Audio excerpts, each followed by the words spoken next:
Taste the Daily.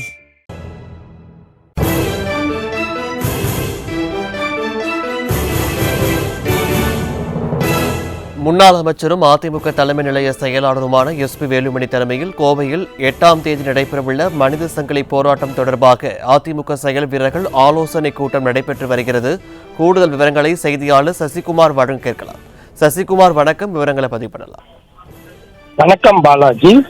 முன்னாள் முதல்வரும் தமிழகத்தின் ஒப்பற்ற தலைவருமான கழக பொதுச் செயலாளர் எடப்பாடி கே. பழனிசாமி அவர்களின் மேலான ஆணைக்கிணங்க நிர்வாக திறனற்ற திமுக அரசின் செயல்பாடுகளை கண்டித்தும், குறிப்பாக சொத்து வரி உயர்வு, தொடர்ந்து 3 முறை மின்கட்டண உயர்வு மற்றும் நாடு முழுவதும் பாலியல் பலாத்காரங்கள், கூட்டு பலாத்காரங்கள், கொலை, கொள்ளை போன்ற மக்கள் விரோத நடவடிக்கைகள் நாள்தோறும் அதிகரித்து வரும் நிலையில் இவற்றை கண்டிக்கும் விதமாக அனைத்திந்திய அண்ணா திராவிட முன்னேற்ற கழகத்தின் சார்பாக தமிழகம் முழுவதும் மாபெரும் மனித சங்கிலி போராட்டம் நடைபெறும் என ஒப்பற்ற தலைவரும் புரட்சி தமிழருமான கழக பொதுச் செயலாளர் எடப்பாடி கே. பழனிசாமி அவர்கள் அறிவித்ததின் அடிப்படையில் கோவை மாவட்டம், கோவை புறநகர் தெற்கு, கோவை புறநகர் வடக்கு மற்றும் மாநகர் மாவட்ட கழகங்களின் சார்பாக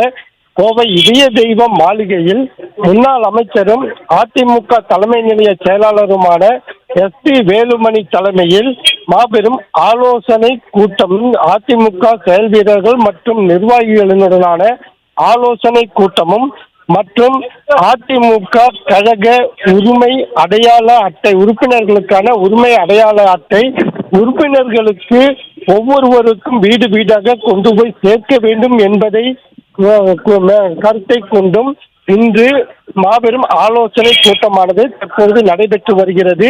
அதைத்தான் நாம் தற்பொழுது நேரலையில் பார்த்து வந்து கொண்டிருக்கின்றோம் பாலாஜி. விவரங்களுக்கு நன்றி சசிகுமார்.